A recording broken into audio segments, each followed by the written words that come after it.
Josh Pate thinks Oregon's a top 5 program in college football now and in the next few years, and boy, sure looks like he's right.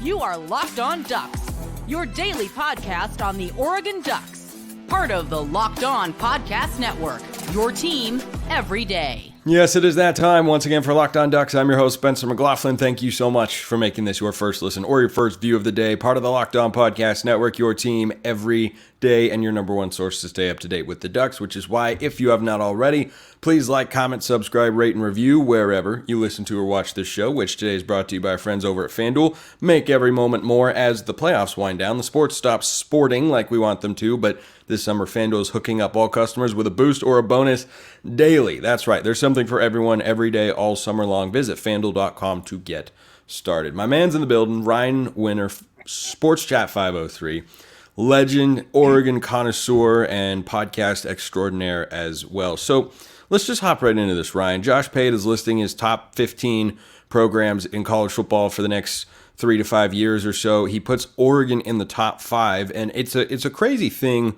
to say because there's so many great programs out there.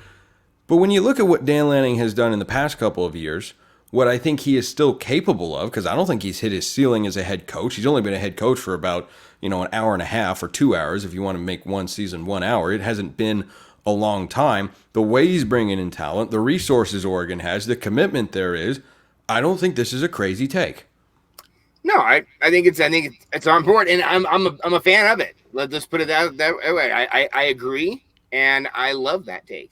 I think it's easy to say you're going to be in a certain place at a certain time, but you have to have consistency. And I think, again, the biggest move of the whole offseason was Dan Lanning staying, and the grass is damn green, and the video that was released and all that sort of stuff. That was the culture shift moment that really felt like you could take this thing to the next level because you knew that these guys were going to stay here. Not only Dan Lanning, but that the group, the coaching staff that he was going to have around is going to be a big one. And I think the other thing is that when you come to the West Coast, they've decimated the West Coast Conference now. And now you're going to pick and choose. Yeah, rest in peace, exactly. Pour one out for the Pac-12. But, now the Ducks are in a unique position because they're in a spot where they can kind of run the West Coast. They can kind of be the predominant team on the West Coast. And I've heard players say this, that they think it's the number one defensive team on the West Coast. So if you start spouting off those kind of things, then obviously you're in the running for the top 5, because if you break this thing down based on just geographical regions, you got to think that you're Ohio State, Michigan, year after year is going to be in that conversation. You're Alabama, Georgia, whoever else in the SEC is doing their thing. But now Oregon's in the conversation and legitimately in the conversation. So I agree with that. And I love that take, Josh Pate. Yeah, I think it's a tough list, and certainly there is a subjective nature to it. No matter how you stack the list, you cannot put Oregon outside the top 10. You could reasonably put them outside the top 5. I don't know that I would. I think programs off the top of my head that are no-brainer, I would take that one over what Oregon has working right now. Georgia is number 1. This is not even arguable. Alabama, because I trust Kalen DeBoer to do a very, very good job. And if you want to put Ohio State in there, sure, okay. I think Oregon is on a very similar level to Ohio State right now, and that October 12th game, I think, is going to showcase that. And then from there, you can go with Texas. They've got a more fertile recruiting ground, which Oregon, recruits from exceedingly well, as we saw with DeCorian Moore. But Steve Sarkisian has also had 1 10-win season as a head coach. Dan Lanning's done it twice in his first 2 seasons as a head coach. And I'm not anti-Sark. He has changed my opinion of him because of how successful he was and how good of a team Texas was this past year. But, he has not proven that he can win at a high level consistently. Lanning has had back-to-back 10-plus win seasons, and I think has got a lot of upward momentum still to build upon as a coach. Yeah, I think Lanning's in the sweet spot. He's young enough. He's energetic enough. He's unproven still. They don't have a lot of baggage against him. The only thing they use against him is the fact that he hasn't been a coach that long, and he hasn't been able to win the big one, quote unquote, and he hasn't had the rivalry game. But I think a lot of that stuff's going to be put to bed. And I think the other thing is, like you said, I think the future is very bright. If you were to track out all these programs, like you're saying, I think you have to start with the coach. Is the coach going to be there? What kind of coach you have there? What kind of consistency do you have or not consistency do you have? Notre Dame's an interesting one because Notre Dame historically is always one of those great blue blood programs, but they're in an upside down kind of a situation as well. Or where are they going to be at in 5 years comparatively? You'd assume they're always going to be in the running. See, school like Michigan. Michigan has done very well over the past 5 years to kind of shake any sort of rust off of their thing, and now finally got to that national championship. What's their situation look like? Do they step back to fourth place, second place, third place in the Big Ten? USC. These are big name brands that maybe aren't playing up to the same level that they maybe should be historically over the last 5 years. Of course, Michigan, besides the point, they're the national champion. But, Oregon's in that situation where everybody loves to say, the offseason national champion or this, that, or the other. Oregon's in a position where they've had a lot of hype. We've talked about this over the year. Is this the year that Oregon's going to live up to the hype? And I think that they have a really good shot at it. More importantly, though, they're building the huge base of recruiting. They're recruiting like they've never recruited before. And they're still one of the hottest teams. And I think they're only going to get hotter going to the Big Ten. I think it's also an exciting thing to think about if you're an Oregon fan with regards to the talent acquisition, that Dan Lanning doesn't have a playoff appearance or a conference championship to his name yet. And if you want to levy that criticism against him, like, okay, go ahead, I suppose, I guess. It's true and all, but are you going to sit there and say you don't believe that Dan Lanning is capable of winning a conference championship? Because I'm just not going to subscribe to that particular notion. I'm sure somebody somewhere will, but I do not. I think about, from a recruiting standpoint, what can Dan Lanning's Oregon teams be? What can their portal and high school classes both look like if they do start winning Big Ten championships? Like if Oregon goes and wins the Big Ten this year, what kind of statement does that send to recruits on the trail? If Oregon makes it to the Final Four of the college football playoff this year, if they get to the national semifinals, I got to correct my verbiage over to being in the college football world, not basketball. But if they do that, then what does that do to the recruiting trail? It can't help you. It can't do anything but help you, is the way I look at it. And I think if Oregon capitalizes on the schedule they've got this year and the talent and the roster and the quarterback, which we're going to talk about later in the show, I think that only raises the ceiling of what Oregon can do from compiling a roster that competes for a national championship on an annual basis. Absolutely. I remember when the Ducks went to the national championship, and you're like, here come the recruits. We were in the national championship, and then it didn't really pan out that way. The Ducks are coming off of a win against UNC in the Holiday Bowl and a win against Liberty in the Alamo or the Fiesta Bowl. Yeah, so it's like, those are not the two biggest glorious wins in the program's history, but there's a lot of buzz for Oregon right now. I think, the youth is on board, Nike, everything else. They've done it the right way. Now you got the video game coming out. The hype is just real. And I do think that Oregon is going to live up to that hype. I think also the Josh Pate thing goes back to like, what's the hottest program right now? Who's the program where every single big recruit's going to put their logo in that top 4 or top 5? Ask the kids who the best teams are right now. They'll tell you. And I think there's a perfect example. Ask these high school juniors who are all getting recruited right now. They're the ones who are kind of setting the tone right now. And they've all put Oregon in their top 4 or 5, most of them. Yeah, I think the number of high-profile recruits, like getting the number 1 player in the class in Kayvon Thibodeau, that was a landmark moment in Oregon recruiting. And so, too, is landing the number 1 wide receiver who was committed to LSU, which has had a great run of wide receivers lately, who was looking at Ohio State, who was reportedly the favorite to go to Texas. And for Oregon to go and get DeCorian Moore, I don't think you can undersell the importance of that name specifically. One more question about Dan Lanning and the process that Oregon went through to hire him and how that's paying off. Ryan might have to eat past words just like a wee little bit. So why don't you stick around for that? Before we get to that, we're getting to eBay Motors. Passion, drive, and patience, the formula for winning championships, is also what keeps your ride or die alive. eBay Motors has everything you need to maintain your vehicle and level it up to peak performance. Superchargers, roof racks, exhaust kits, LED headlights, and more. Whether you're into speed, power, or style, eBay Motors has you covered. With over 122 million parts for your number 1 ride or die, you'll always find exactly what you're looking for. And with eBay Guaranteed Fit, your part is guaranteed to fit your ride every time or your money back. It's that easy. Because with eBay Motors, you're burning rubber, not cash. With all the parts you need at the prices you want, it's easy to make your car the MVP and bring home huge wins. Keep your ride or die alive at ebaymotors.com. Eligible items only. Exclusions apply. eBay Guaranteed Fit only available to U.S. customers. All right, Ryan, so I got a question over from the subtext community, which is how you get priority access into the mailbag. If you want regular access, which is free and available to everyone, YouTube comments or X, formerly known as Twitter, or some of you find me on Instagram or Facebook, and that works too. I check them every now and then. This question came in over there and asked, does Joey Harrington still wish that Justin Wilcox would have taken the head coaching job instead of Lanning? Now, look, this is not a bash Justin Wilcox segment, because there's a proven track record that every head coach at Oregon this century has succeeded. Every head coach since Mike Bellotti has had a winning record whilst at Oregon. Wilcox is not such of a bad coach by any stretch that he would have disrupted that trend. I do think it is fair to say, Ryan, to the crowd, it was not limited to Joey Harrington, but I think it is fair to say to the crowd, and you were among them, you told me before we hopped on to record, that the concerns about someone leaving Oregon were completely valid.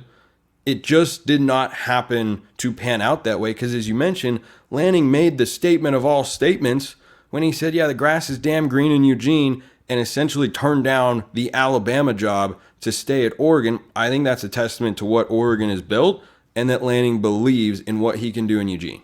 I agree. And, like I said before, I represent kind of that same era of Joey Harrington. He's a year younger than me. And there was a moment in time when, I think the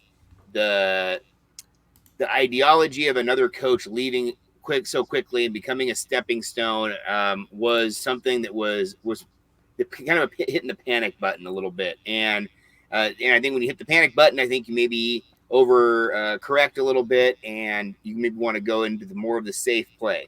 The safe play was the guy who's from here, right? You think, oh, he's not going to leave. But that doesn't mean he's necessarily the quality coach. I think the other thing about the Justin Wilcox thing that was interesting was defensive-minded guy. So at that point in time, I think a lot of people were looking for the younger coach who had connection here, who was defensive-minded, who wasn't going to leave. And if you can mark off a lot of those boxes, and I think the Dan Lanning experience has really been fantastic.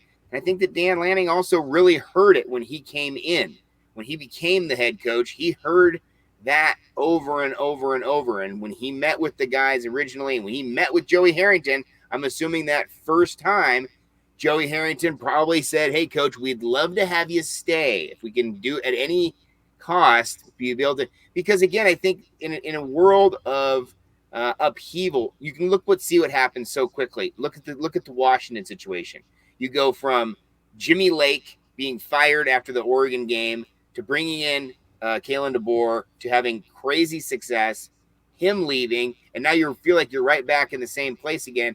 I mean, that roller coaster is not good. Well, and that program. Sorry to cut you off, but that's a great comparison, frankly, because if you ask Washington fans, who I'm sure have turned on Kalen DeBoer and want him to lose in the whole 9 yards, he only stayed for 2 years. He competed at an incredibly high level for your program. Would you rather have never brought him in because he didn't stay in the long term? Because I would not subscribe to that notion. Like, yeah, it stings when a coach leaves you. Oregon fans know that. I just say, look, if you have someone that you believe can elevate your program to a national championship level, and I believe Dan Lanning can do that, you don't pass up that opportunity. And I'm glad that Oregon didn't. Yeah, I totally agree. And I think that it's important, at that point in time, like I said, there's a lot of minds in the room that are obviously at a much higher pay grade than us, saying that they were really concerned with that notion that a coach might leave. You wanted to put the coach down with roots. And Dan Lanning, right out of the gate, said this in the very first press conference. He said, my kids have moved all over the place.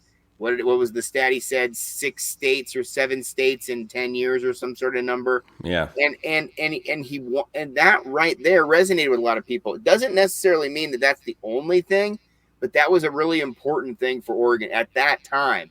And I do think that Dan Lanning checked that box. And even more so, like you said, when he did the grass is damn green deal because everybody resonated with that. That just was like an absolute swell of positivity that came And it's across. true. And it's true. And to go back to the other thing, Wilcox is not the greatest coach, not even close. He's not bad, though. But no, he's not bad. But that's also not what I would want to say about my head coaching hire. Like, oh, he's solid, he's fine, he's not bad. But my perspective on Wilcox was he's a cow, and it's a tough job. Tough job. Right. So if he was to be able to do even half of what he was doing, he'd be able to build what the resources at Oregon. He'd have a much better look at it. But Joey Harrington wasn't, I don't think, completely wrong for that. And I definitely wasn't a Wilcox or bust type of guy. I didn't, but I liked what Wilcox checked off because of the localness, everything else. But you know what? You had that with Helfrich, and that didn't work out for you either. So I don't think that the local guy is necessarily the best option. I think having a guy like Lanning to come out here and like make it his home, those are the sweet spots. I think, Rich Brooks went to Oregon State. So it's like, I mean, you don't have to be a Duck. You don't have to do this thing. You can come from anywhere. You can become one. Exactly. Look at Dana, for instance. Dana didn't have any ties to Oregon. Great example. He's from the middle of the country. He was at Creighton. And he was a hot name in and the, he was in yeah, that, and he was a hot name. Yep. Right. He was doing really good at Creighton, and he was a really hot name. And I remember when Dana, I immediately texted my buddies at Nike who are in the Nike basketball there, and I was like, well, tell me what you know about Dana Allman. And all they said was, he's solid. And I was like, oh, we're set. Yeah, and turns out he's never won fewer than 20 games in any season ever. Incredible. I want to shift this back to 2024 Oregon football here, Ryan, and what Dan Lanning has in front of him. Third straight year, Oregon will have a transfer quarterback starting 2 years ago. Nix, now Dylan Gabriel. A couple questions I want to ask you about Gabriel and get your thoughts on. First one is, when you look at Oregon's schedule, I did this exercise briefly on a recent show, and my answer was probably yes, barring a couple of unknowns with opposing quarterbacks. Do you think Oregon is going to go into all 12 games this year with an advantage at quarterback? Yeah, good point, because the way that the schedule breaks down, I don't see a quarterback on that list. It's interesting you said that. There was some sort of a list that somebody had made. College football maybe did the top 25, the list of different players that were on that. And Dylan Gabriel made that list. He with like you have to have a certain kind of rating or something to make that list. It has a 90 something rating. And I thought it was interesting that they rated the best player at Oregon as Dylan Gabriel. You talking about EA College Football 25? Maybe that was the list. Yeah, it could be. Out yeah, but I thought it was interesting that they made that because I don't know.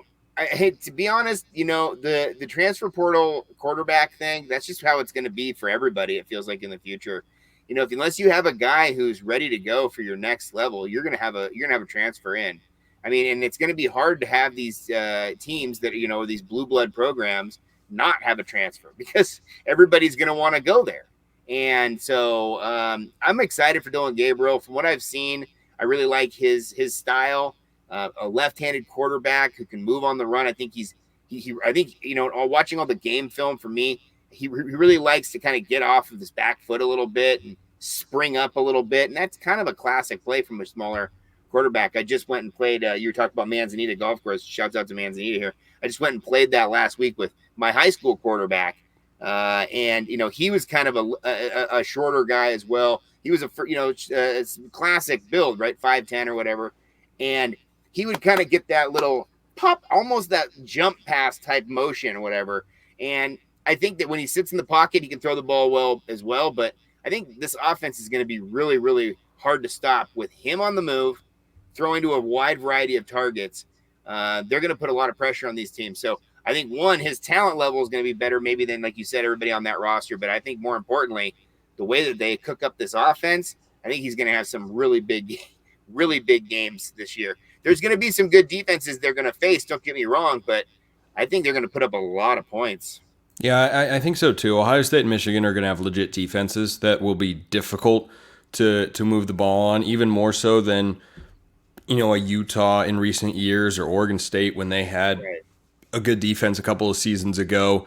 I think those two defensive units are at another level. I think the only guys that are arguable as at least being on similar footing as Gabriel going into the game, because the Big Ten is just a really weak quarterback conference this year. I think Will Rogers at Washington is actually pretty solid. Will Howard at Ohio State. I'd rather have Gabriel, but he's at the very least similar. I don't know what Malachi Nelson is at Boise State.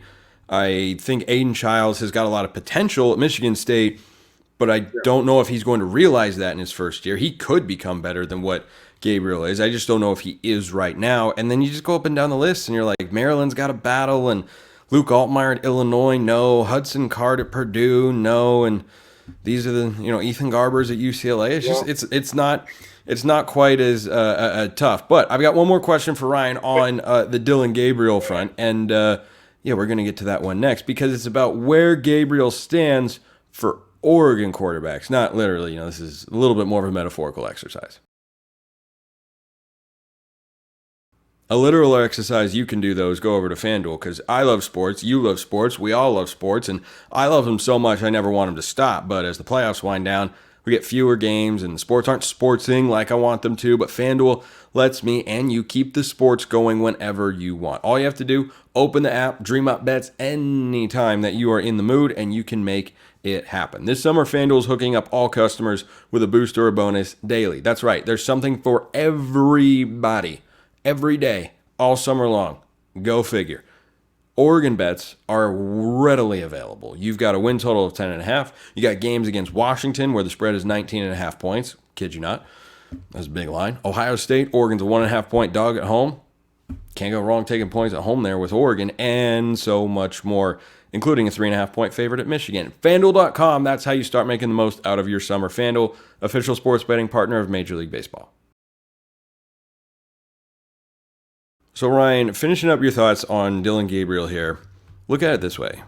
Oregon's had a great run of quarterbacks for the most part. We shall exclude a couple of particular seasons and quarterbacks. We need not beat anybody down. Where do you think Dylan Gabriel can fit into kind of the all-time quarterback rankings, production, season standpoint? I look at him and I think he can be a little bit better. I think he's a little bit more accurate than Darren Thomas, but that's the way I view him. It's not a game manager type, but it's somebody, maybe a Jeremiah Masoli that, some games he does kind of lay back and let the running game carry you to a win, and the defense plays well, and he just makes a couple throws here and there. But every now and then you look up, you're like, oh, he's got 370 yards passing and 4 touchdowns. That's where I think he fits into this Oregon offense.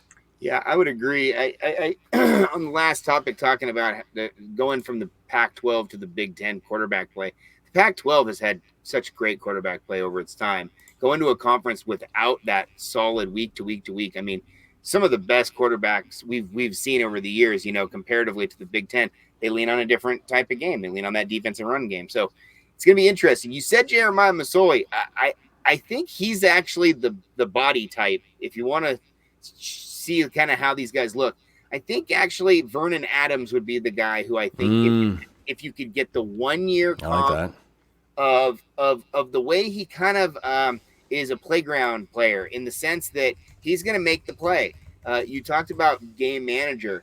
I don't get game manager vibes from him. I get wheeling and dealing vibes from him. And I get the fact that you might be able to go out there and make some big plays, might put you in a negative spot as well. Might be a little bit more risky for interception. Bo was so calculated in his second year. He was so good. He knew what he was doing. He had that completion dialed in. I don't think Gabriel's in that same mindset. I think he's going to go and say, I got 1 year to make the biggest splash I can at the end of my career and see where this thing can take me. Because as it sits right now, I don't think he's really on anybody's radar for an NFL prospect or a big NFL prospect. And so, this could be a situation where you never know. You could get hot, it could get rolling, and crazy things can happen. He's stronger than I think people think he is. He's, I think, more athletic than people give him credit for. But I think in his mind, he is very confident. And I think Bo Nix was confident as well. but I think Bo Nix got burned from his confidence when he was younger, as a younger player. His overconfidence put him in the bad Bo position, and he went to a much more humble place as a quarterback. He leaned on the Bible. He simplified things down. He went to a kind of a different level. I think Dylan Gabriel's done quite the opposite. Every step he's taken, he's gotten more and more and more of a wheeling and dealing kind of a gun smoke sort of idea. I just keep going back to that game, that Texas-Oklahoma game. It's the game where I see him really take over the game, and he's the one making the plays. It's not like it's the offense making the plays and he's just putting the guys in the right position like a point guard. He's the main attraction. Yeah, I think he can be that. I don't think he is that the way Bo Nix was this past year, where Bo went on a stretch where he's going for 350 to 400 every game and 4 to 5 touchdowns and no interceptions. I don't expect that from Dylan Gabriel, but certainly I love the Vernon Adams comp. My mind went to Thomas and Masoli, but I think the Adams comp is a good one.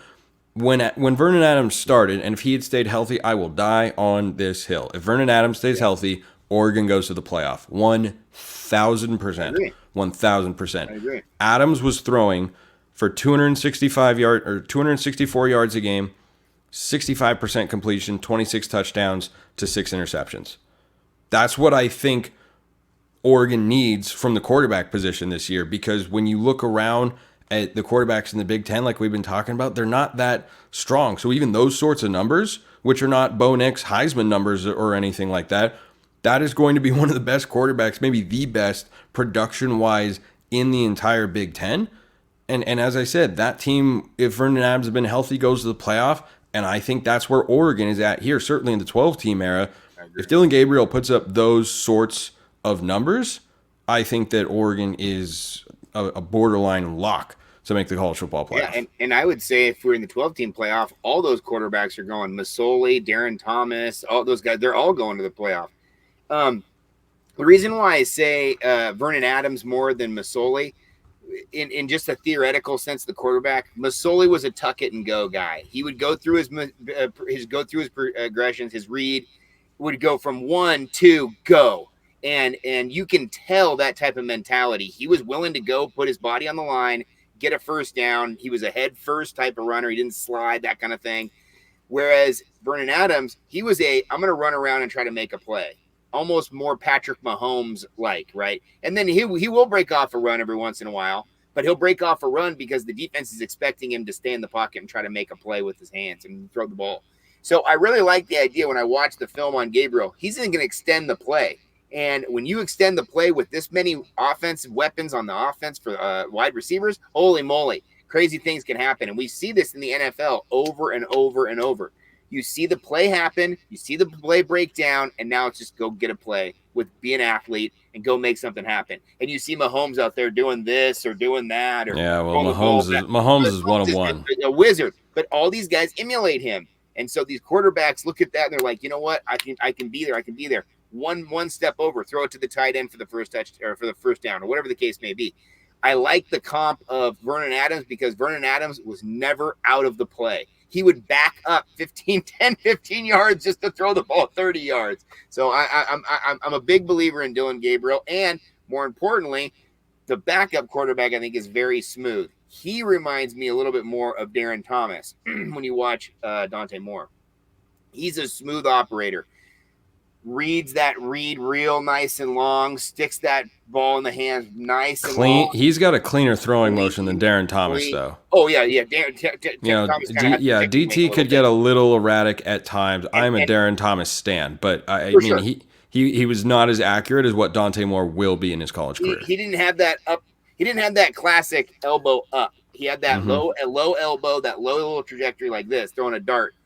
Your Dante Moore looks the part. He gets up there and looks like an absolute clinic. So I tend to think that either way, if something happens to Dylan Gabriel, you'll be in good hands. I just think it's going to be fun to have the left-hander. Going back in history, Tony Graziani was our left-hander, last left-hander we had.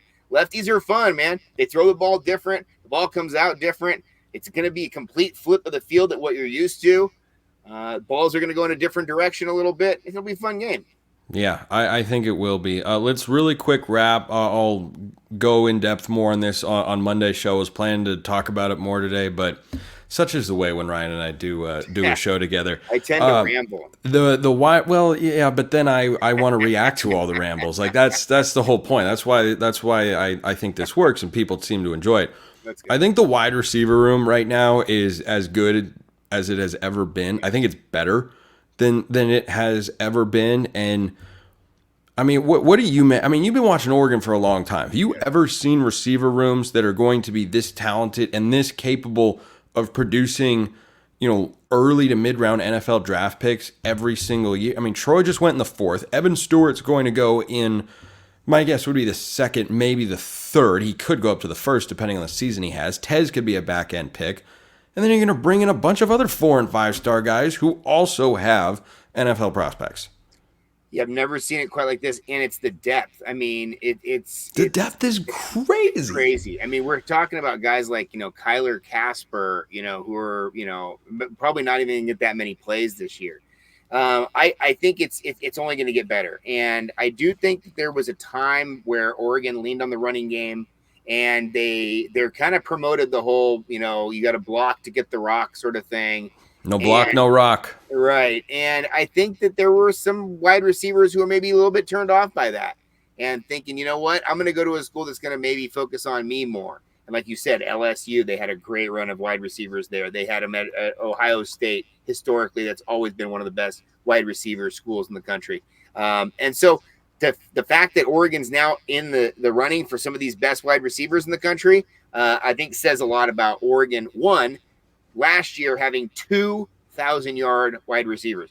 Stats matter, and that is something we've never really seen before. It was a record-breaking. I think it happened once in the late 90s. Yeah, I mean, it's a record-breaking offense last year, so you would expect big numbers coming out of it. But just the idea that they share the ball, that there's that many guys eating, guys look good in this offense, and wide receivers want to be a part of that. I also think that if you look at the big picture, especially NFL, wide receivers are way more coveted now than they ever have been. And guys and running backs, they're not even being drafted half the time now. I mean, it's a crazy situation in my lifetime where I saw running backs go number 1, number 2, number 3 pick kind of thing to where now they're in the 7th round. It's absurd, but that's how the game's going. So, well, why don't we end it on that note right there? As good a spot as any to send you all into the weekend. Rian Winter, Sports Chat 503. Check him out on Twitter and YouTube. Ryan, love the chat as always, my man. Thank you so much, man. Appreciate you. Appreciate everyone listening. I'll see you next time. Have a wonderful rest of your day. And as always, go Ducks.